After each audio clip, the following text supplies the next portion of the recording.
به نام خدا. سلام، حضور گرمتان آرزومند هستم انشاءالله از صحت کامل برخوردار باشین. امروز میخوام شما رو با طرز دانلود نمودن و یا کارگزاری ویدیو یا فیلم از فیسبوک بدون داشتن سافتورهای جانبی آشنا بسازم. پس ویدیو را تا آخر بیننده باشید.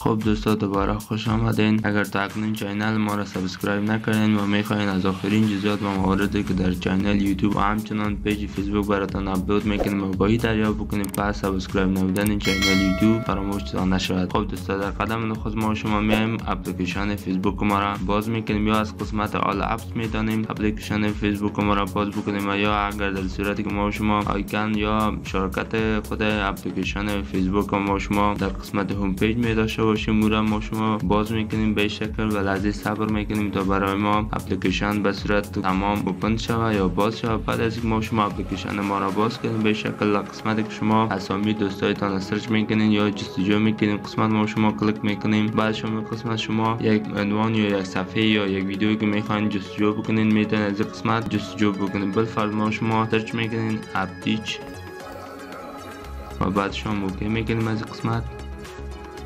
خب ما شما این قسمت صفحه را دریافت کنیم که پست های بهتر و خوبتر و عالی‌تر هستم، اما ما شما داخل پیج میشیم و به میشه اگر در صورتی که پروفایلش هست میباشه داخل پروفایلش میشیم. بعد از اینکه ما شما وارد پیج شدیم ما شما قسمت اسکرول میکنیم تا پایین تا که ما شما ویدیویی که میخوایم دانلود کنیم ویدیو را دریافت کنیم. خب دوست، البته ویدیو کوتاه‌تر یا کوچکتر باشه که بتونیم به شکل ساده و راحت‌تر رو دانلود بکنیم. این ویدیو را بالفرض مثلا ما شما میخوایم که دانلود بکنیم، میرم ما شما باز میکنیم یا پلیش میکنیم به شکل. خب دوستا، شما مشاهده کرده میدونید که قسمت ویدیو ما برای ما پلیش را استاپ میکنیم. بخوایم میرم ما شما دانلود بکنیم، اما قبل از اینکه را دانلود بکنیم اجازه بدین ما در قسمت گالری یک دفعه بیایم دوستای قسمت گالری و در پوشه یا فولدر دانلود. خب در فولدر دانلود شما قسمت مشاهده کرده میدونید که اصلا ویدیویی که به او عنوان میباشه ما شما یک قسمت نداریم. درسته دوستا، بخوایم را دانلود بکنیم چیکار میکنیم؟ دوباره وارد محیط اپلیکیشن فیسبوک ما میشیم. این قسمت بالای مرس یا سه نقطه که وجود داره بالا از این کلیک شما میکنین. بعد شما از قسمت کاپی لینک برش میین. درسته دوستا، یعنی این لینک ش کاپی میکنیم. بعد از اینکه قسمت کاپی شد دوباره از این قسمت ما شما خارج میشیم یا اگزیت میشیم. دوستا، ما شما یا از قسمت آل اپس و یا از قسمت هوم پیج ما شما اکثریت تلفن‌های ما شما گوگل کروم می داشته باشه او را باز میکنیم آل اپس.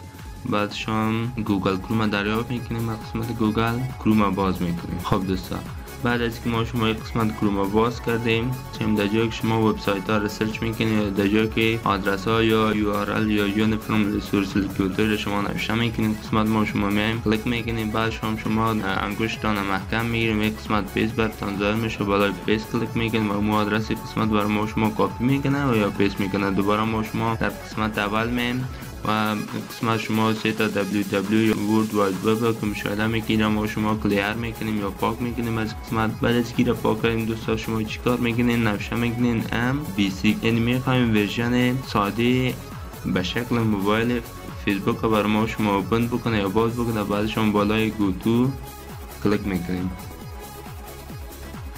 لحظه صبر میکنیم تا صفحه بعدی برای ما شما باز بکنه. البته بستگی به سرعت نت شما داره که چقدر وقت میگیرم. خب شما قسم مشاهده کرده میتونید تمام ویدیو که در اون صفحه موجود بود برای ما شما نشانش میده. بالفرض ما شما میخوایم شماره نخستش دانلود بکنیم، بالاش کلیک میکنیم، دوباره لحظه منتظر میباشیم.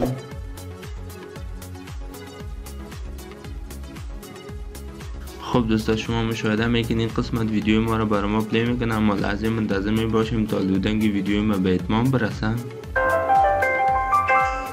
خب دوستا، این استاپ میکنم. بعد از که ما شما بخوایم این ویدیو را دانلود بکنیم چیکار میکنیم دوستا؟ یا بالای قسمت مورس یا سه نقطه که در قسمت تحتانی ویدیو واقع است بالا از کلیک میکنید شما دوستا. درست است، از قسمت دانلود برش میین. یا چیکار میکنین دوستا؟ بالا از قسمت شما انگشتان محکم میگیرین، بعد شما بالای دانلود ویدیو کلیک میکنین و این قسمت ویدیو ما دانلود شده از این قسمت اگر در صورتی که بالاش کلیک بکنیم از قسمت گالری را برای ما شما البته دوستا باز میکنه درست است و اگر ما شما در قسمت خود گالری هم بعد از این بیایم البته دوستان میتونیم این ویدیو را به شکل آفلاین داخل تلفن ما هم داشته باشیم و از استفاده بکنیم. به شکل شما در پشت دانلود میبینین و این قسمت ویدیو یا آپشن ابتدایی که از همون ویدیو است که ما شما این را دانلود کردیم. به شکل